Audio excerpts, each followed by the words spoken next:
1월 22일자 말씀 우리 한 절씩 저와 여러분들 교독하겠습니다. 마태복음 5장 27절부터 37절까지 한 절씩 교독하겠습니다. 또 간음하지 말라 하였다는 것을 너희가 들었으나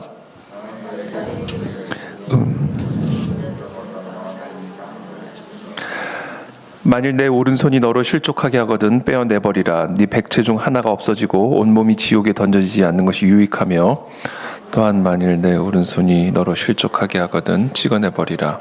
내 백체 중 하나가 없어지고 몸이 지옥에 던져지지 않는 것이 유익하니라.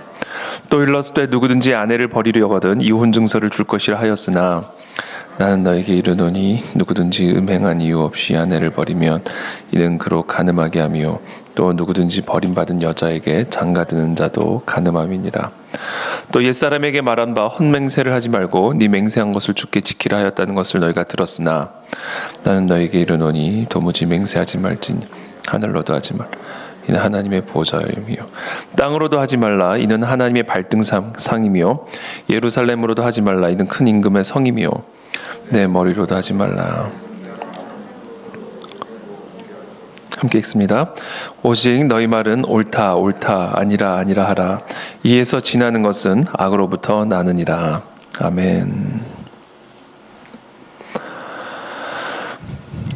네, 오늘 이 예수님의 이 말씀, 설교의 말씀이죠. 십계명의 말씀을 가지고 어떻게 보면 이 십계명에 담겨져 있는 진정한 의미를 설명해주고 계십니다. 그리고 특별히 당시 이 유대인들, 바리새인들 사이에 통용되어졌던 그 십계명 또는 율법에 대한 오해를 바로잡아 주시면서 이 하나님의 율법이 담고 있는 이 십계명이 담고 있는 진정한 그 의미, 이것을 조정해 주시고 고쳐 주시는 것을, 교정해 주시는 것을 우리가 오늘 보게 됩니다. 27절에 간음하지 말라 하였다는 것을 너희가 들었으나, 모든 유대인들이라면, 모든 바리새인들이라면 십계명에 담겨져 있는 간음하지 말라라는 이 계명을 너무나 잘 알고 있었겠죠. 그러나 너희가 들었지만, 그렇게 배웠지만 그것의 진정한 의미를 너희들이 잘 모르고 있다. 간음하지 말라라는 이 개념이 정말 뭐를 의미하는지를 오해하고 있다라는 것을 예수님께서 설명해주고 계십니다. 나는 너희에게 이르노니 음욕을 품고 여자를 보는 자마다 마음에 이미 간음하였느니라. 당시 유대인들은, 바리새인들은 육체적인 간음만을 간음이라고 생각을 했죠. 그래서 육체적인 간음의 행위를 하지 않으면 간음을 하지 않은 것으로 그렇게 생각했습니다. 그리고는 자신을 거룩하다, 구별되다, 또 율법을 지켜 행하고 있다. 그래서 나는 율법으로 구원을 받을 수 있다라고 착각하고 있었던 것이죠. 자, 그들이 율법으로 말미암아 구원을 받을 수 있다라고 믿었던 가장 핵심적인 이유는 그 율법을 오해하고 있었기 때문입니다. 자신이 지금 율법을 지키고 있다라고 생각했기 때문에 자기가 율법으로 말미암아 구원을 받을 수 있다라고 생각했던 것이죠. 그래서 예수님은 그 율법의 참 의미를 재해석해 주시면서, 교정해 주시면서 진정한 율법의 의미를 설명해 주십니다. 간음하지 말라라는 이야기는 음욕을 품고 여자를 보는 자마다 마음에 이미 간음하였느니라. 단순히 행위로 육체적인 간음만을 간음이라고 얘기하는 게 아니라 음욕을 품고, 즉 간음하는 마음을 품고, 음란한 마음을 품고 여자를 보는 자마다 마음에 이미 간음하였느니라. 그러니까 간음이라는 것은 언제 성립되는가? 간음죄라고 하는 것은 육체적인 행위로 성립되는 게 아니라 그 이전에 마음으로부터 이미 간음죄는 성립이 된다라는 겁니다. 마음으로 음욕을 품고 여자를 보는 순간 이미 마음에 간음하였다.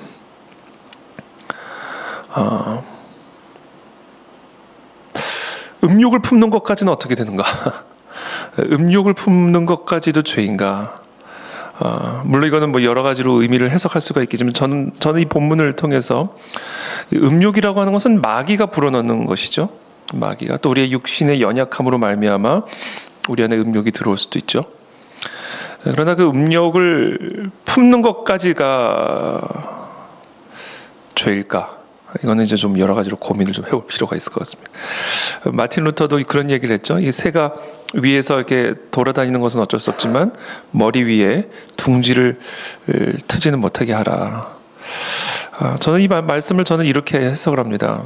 사탄 마귀가 우리에게 음욕을 줄 수도 있고, 보디발의 아내와 같은 여인을 통해서 또 유혹이 들어올 수도 있고, 그럴 때 요셉이 했던 것은 가까이 있지도 않았다. 그 여자를 다시는 보고 싶어 하지도 않았다. 그러니까 이 음욕이 들어오는 것은 우리의 육신의 연약함으로 또는 사탄 마귀의 미혹과 유혹으로 말미암아 우리의 어떻게 보면 의지와 상관없이 우리 안에 들어오는 경우들이 많이 있습니다. 그러나 그것이 의지가 되는 순간이 있는데, 그것이 나의 뜻이 되는 순간이 있는데, 그 들어온 음욕을 품고 여기서부터 이제 죄가 되는 거죠. 그것이 이제 그때부터 이제 내 의지가 되는 겁니다. 그것을 품는 순간부터, 그것을 묵상하는 순간부터, 그리고는 그 음욕으로 보는 순간부터 마음에 이미 간음하였다. 자, 그 순간 마음의 간음자가 성립이 된다. 그래서 오늘 이 본문을 조금 깊이 우리가 해부를 해보면, 간음은 단순한 육체적인 간음만이 간음이 아니라 마음으로 짓는 그 순간부터 간음죄는 성립이 되는데, 그러면 마음으로 간음죄가 성립이 되는 것은 어떤 것인가? 사탄 마귀가 또는 우리의 어떤 환경에 의해서 우리의 마음에 들어오는 우리의 육신의 연약함으로 말미암아 들어온 그 같은 음욕 자체가 내 안에 들어왔다는 것만으로 그것이 간음죄가 아니라, 그것을 품는 순간, 그것을 내 것으로 품는 순간, 묵상하는 순간, 그리고 그것을 가지고 여자를 보는 순간, 그 순간 마음으로 이미 간음죄가 저질러졌다라는 것을 말씀해주고 계십니다. 그러면서 이렇게 얘기하시죠. 만일 네 오른손이 너로 실족하게 하거든 빼어내버리라. 네 백체 중 하나가 없어지고 온몸이 지옥에 던져지지 않는 것이 유익하며, 또한 만일 네 오른손이 너로 실족하게 하거든 찍어내버리라. 네 백체 중 하나가 없어지고 온몸이 지옥에 던져지지 않는 것이 유익하니라. 이것은 실제로 오른눈을 빼버리라는 이야기가 아니죠. 또는 오른손을 실제로 잘라내버리라는 이야기가 아니죠. 오른눈을 뽑아낸다고 해서 이 음욕의 문제가 해결되는 게 아닙니다. 오른손이 잘라진다고 해서 이 음욕의 문제가 해결되는 게 아닙니다. 음욕이 들어오면요, 오른눈이 빠져있는 상태로도 또는 오른손이 찍어서 내버려진 상태로도 음행이 들어오면, 음욕이 들어오면 이 모든 것은 마음으로 저질러지는 일이기 때문에 막아낼 수가 없습니다. 자, 그렇다면 이것은 무엇을 의미하는 것일까? 오른눈을 정말 뽑아내는 심정으로 마음 안에 들어오는 그 음욕과 싸워서 뽑아내라라는 이야기죠. 오른눈을 뽑아내라는 이야기가 아니라 내 안에 들어온 음욕을 뽑아내라라는 이야기입니다. 오른눈을 지켜내는 심정으로, 또 오른손을 지켜내는 심정으로 내 마음에 들어온 이 음욕을 뽑아내라. 그렇지 않으면 그 음욕과 함께 지옥에 던져질 것이다.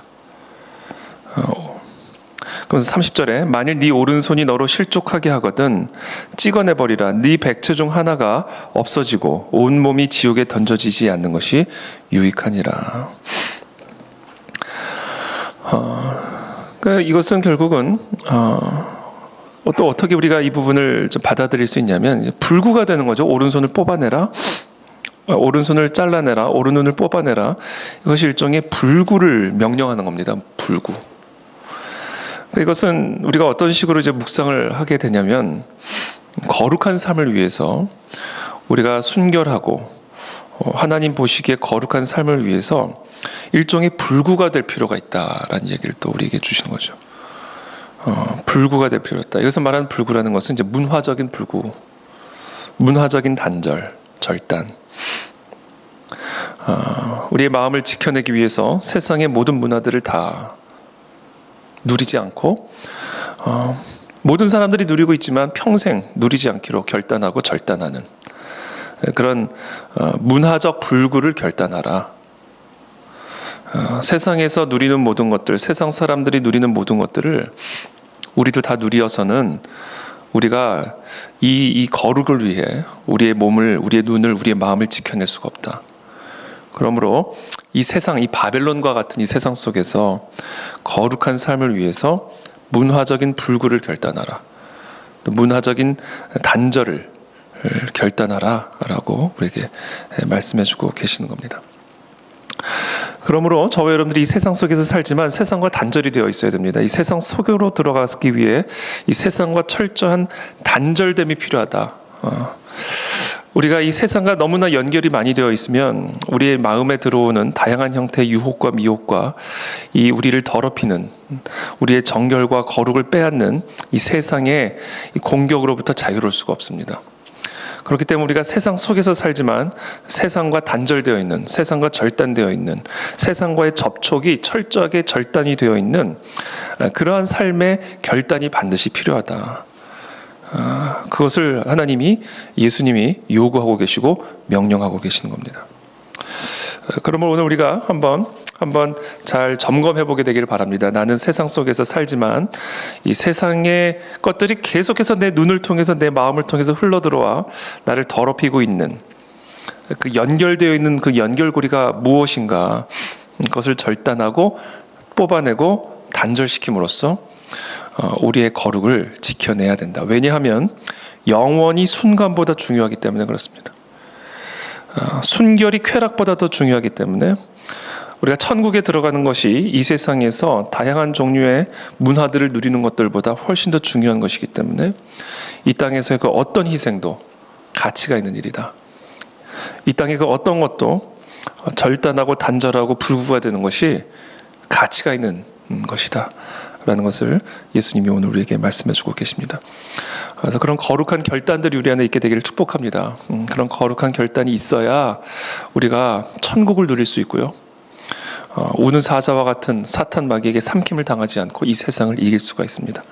더욱이 마지막 때일수록 우리가 우리 자신을 철저하게 이 세상으로부터 구별시킬 때 우리 안에 계속해서 끊임없이 세상의 것들이 흘러들어오고 있는 그 연결고리들을 가감없이 또 과감하게 절단하고 뽑아내고, 그래서 우리를 스스로 이 바벨론과 같은 문화로부터 불구로 만들 때, 그때 우리는 우리의 거룩을 지켜낼 수 있고 천국을 누리며 천국으로 들어갈 수 있다라는 것을 예수님이 아주 엄중하게 경고하고 계시는 것이죠. 31절에 또 일러스되 누구든지 아내를 버리려거든 이혼 증서를 줄 것이라 하였으나 나는 너희에게 이르노니 누구든지 음행한 이유 없이 아내를 버리면 이는 그로 간음하게 하며 또 누구든지 버림받은 여자에게 장가드는 자도 간음함이니라. 저는 이 말씀을 우리가 다양하게 묵상을 할 수 있지만 특별히 저는 오늘 이 음행이 얼마나 큰 죄인지를 강조하는 것으로 묵상을 했습니다. 이혼, 하나님 분명히 말씀하시죠. 하나님이 짝지으신 짝을 사람이 함부로 나눌 수가 없다. 한 몸이 되었다. 그러므로 분리될 수 없다. 그러나 그 몸을 분리시킬 수 있는 하나의 이유를 얘기해 주시는데 그게 음행입니다. 음행하면, 간음하면 버릴 수 있다. 이혼할 수 있다. 헤어질 수 있다. 그러니까 음행이 지금 얼마나 큰 죄인지를 예수님이 사실은 강조하고 계시는 것이죠. 하나님이 짝지어신 짝을 잘라낼 수 있는, 절단할 수 있는 그 이유를 이제 음행으로 이야기하고 계십니다. 그러니까 음행이 얼마나 큰 죄인지를 말씀하시는 것이죠. 특별히 성경에서 이 결혼이라고 하는 거, 혼인이라고 하는 이 결혼 제도가 담고 있는 의미를 우리가 잘 알죠. 그것은 바로 그리스도와 교회의 연합을 의미합니다. 그리스도와 성도 사이의 연합, 그것이 바로 혼인, 결혼이 담고 있는 의미입니다. 그리고 결혼이 예표하고 있는 모습입니다. 우리의 신랑 되신 예수 그리스도와 신부된 우리 교회와의 영원한 연합을 예표하고 있는 제도, 결혼 제도입니다. 이 결혼 제도 안에 바로 그것을 담아두신 것이죠. 그러니까 결국 지금 이 말씀은 무엇을 의미하냐면 우리가 음행함으로써 우리의 신랑으로부터 떨어져 나간다라는 겁니다. 신랑으로부터 떨어져 나간다. 그것이 음행이라는 죄다. 그래서 성경에 보면, 특별히 구약 성경에 보면 모든 우상 숭배를 음행으로 비유를 하죠. 사탄 마귀 음녀로 비유를 하죠. 이 음행이라고 하는 것이 이게 얼마나 큰 죄인지, 그리고 그것이 결국은 우리로 하여금 신랑 되신 예수 그리스도로부터 떨어져 나가게 단절되게 만든다. 그러므로 그리스도로부터 단절될래? 아니면 너희의 눈을 뽑아낼래? 그리스도로부터 단절될래? 아니면 너희의 손을 잘라낼래? 예수 그리스도와 하나가 될래? 아니면 문화적인 불구를 받아들일래? 이 양당 간의 결정이다라는 것을 예수님께서 아주 강력하게 우리들에게 말씀하고 계시는 것이죠. 특별히 이 마지막 때에는 한마디로 말하면 음란한 세대입니다. 음란한 세대. 음란한 세대. 앞으로 이 음란함이라고 하는 것은 더욱더 가속화될 거예요. 그런 세상 속에서 정말 우리가 이 세상으로부터 철저하게 문화적인 불구와 문화적인 단절을 수용하지 않는다면 우리가 바로 이 예수 그리스도 신랑 되신 그리스도로부터 단절될 수 있다라는 이 엄중한 경고를 오늘날 우리 모든 성도들이 엄중하게 받아들이게 되기를 예수님의 이름으로 축복합니다. 두 번째로는 이제 거짓말하지 말라라는 십계명에 대한 말씀이죠. 맹세하지 말라, 헛맹세를 하지 말라. 33절에 옛사람에게 말한 바 헛맹세를 하지 말고 네 맹세한 것을 주께 지키라 하였다는 것을 너희가 들었으나. 당시 서기관들이 이 하나님의 율법을 아주 교묘하게 악용을 합니다. 그래서 합법적으로 맹세를 파기할 수 있는 법들을 고안을 하죠. 그것을 어떤 식으로 고안을 하냐면 하나님의 이름을 언급한 맹세와 하나님의 이름을 언급하지 않은 맹세를 구분을 짓습니다. 그리고 하나님의 이름으로 맹세한 맹세만 지켜야 할 의무가 있는 것이고 하나님의 이름으로 맹세하지 않은 맹세는 지킬 의무가 없는 그와 같은 맹세로 자기들이 스스로 그와 같은 법을 고안을 합니다.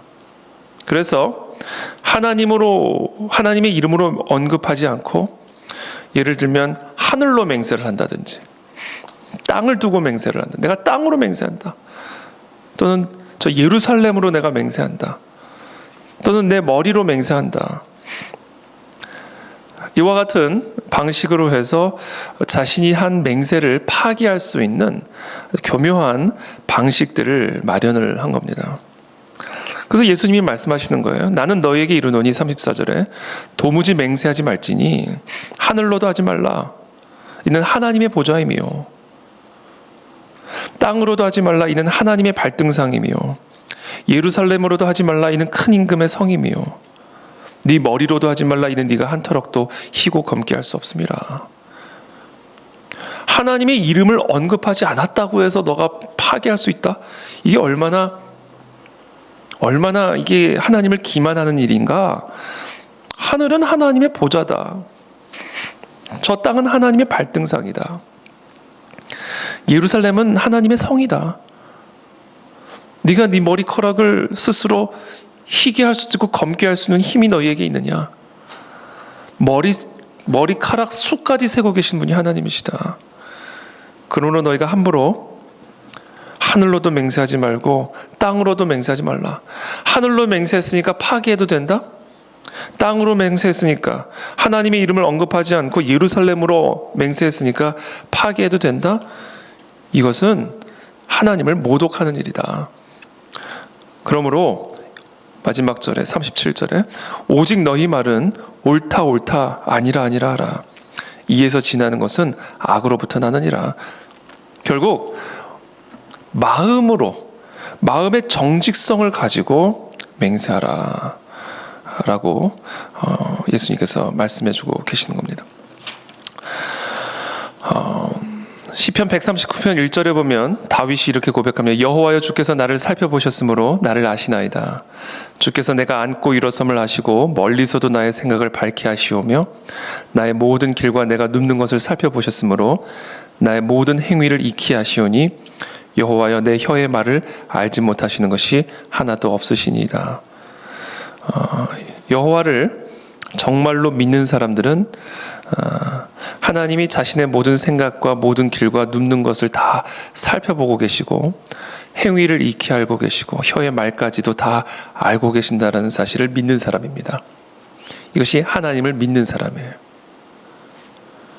그래서 하나님을 믿는 사람은 하나님이 나의 모든 것을 보고 계시고 알고 계시고 다 모르시는 것이 없다라는 것을 믿는 사람이기 때문에 그래서 정말 하나님을 믿는 사람은 행함이 있습니다.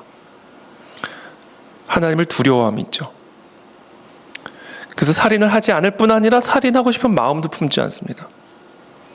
간음을 하지 않을 뿐만 아니라 마음에 들어온 음욕조차 용납하지 않습니다. 왜냐하면 하나님이 다 보고 계심을 믿기 때문이죠. 이것이 바로 하나님을 믿는 사람입니다. 그래서 행함이 없는 믿음이 죽은 믿음이다라는 것이죠. 그래서 오늘 예수님께서는 특별히 이 간음과 이 거짓말과 관련해서 우리에게 말씀하시면서 마음으로 거룩을 지켜야 하고 사람들의 눈에 보이지 않는 마음으로 정직을 지켜내므로 하나님을 믿는 진정한 믿음의 행함을 보이라라고 오늘 우리들에게 말씀해주고 계십니다. 말씀을 맺겠습니다. 오늘날 많은 그리스도인들이 세상 사람들은 물론이거니와 자신들의 죄를 하나님으로부터 인정받기를 원합니다. 죄를 누리면서도 용서를 누리기를 원하고 죄와 용서를 동시에 누리는 삶을 원합니다. 그래서 자신의 죄악된 상태를 그대로 천국에 가지고 들어가기를 원하는 것이죠. 그런 당시 바리새인들에게 또 오늘날 우리 그리스도인들에게 천국으로 갈래? 아니면 타락한 습관을 끊어내고 타락한 습관을 끊어내지 않고 타락한 습관과 함께 지옥으로 갈래? 이 양당 간의 결정을 요구하는 아주 엄중한 메시지로 우리 모두가 받아들여야 될 줄로 믿습니다. 우리가 그냥 죄는 어쩔 수 없어. 사람이 연약하니까 어쩔 수가 없어. 그러한 우리의 나약한 심령에 아주 그냥 채찍질을 가하는 그런 말씀인 것이죠. 정말 우리가 하나님을 믿는다면 행함이 있어야 합니다. 행함으로 우리의 믿음을 표현할 수가 있는 것이죠. 왜냐하면 하나님이 우리의 모든 것을 알고 계시고 보고 계심을 믿는다면 우리의 행함을, 특별히 우리의 마음을 우리가 이렇게 더러운 것에 방치할 수가 없겠죠. 그래서 오늘 이 새벽에 우리가 하나님, 우리의 마음으로부터 다시 한번 우리의 거룩과 정결을 회복하기를 원하고 우리의 일거수일투족까지 다 감찰하고 바라보고 계신 그 하나님 앞에 벌거벗은 것처럼 우리의 모든 죄악들을 낱낱이 하나님 앞에 고백하며 회개하며 오늘 이 시간 예수 그리스도의 보혈의 피로 죄 사함의 은혜를 누리는 우리 모두가 되게 도와주옵소서. 오늘 하루도 주님, 우리의 마음을 지켜주시고 우리의 행위들을 지켜주셔서 거룩한 삶으로 하나님과 동행할 수 있도록 천국을 누리도록 은혜를 베풀어 주옵소서. 함께 기도하며 나가겠습니다.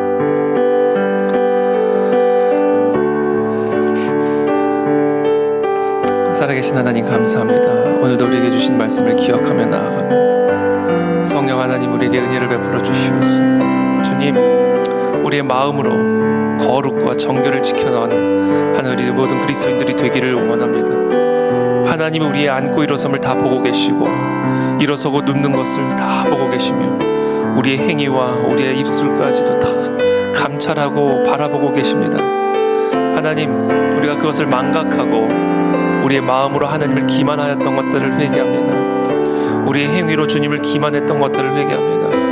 주님, 우리의 마음으로 지은 모든 죄까지도 주님 앞에 이 시간 낱낱이 고백하며 회개하며 예수 그리스도의 보혈의 피로 죄 사함을 누리는 이 새벽이 될 수 있도록 우리 모두에게 은혜를 베풀어 주옵소서. 문화적인 절단과 단절을 결단하는 이 아침이 되기를 원하나이다.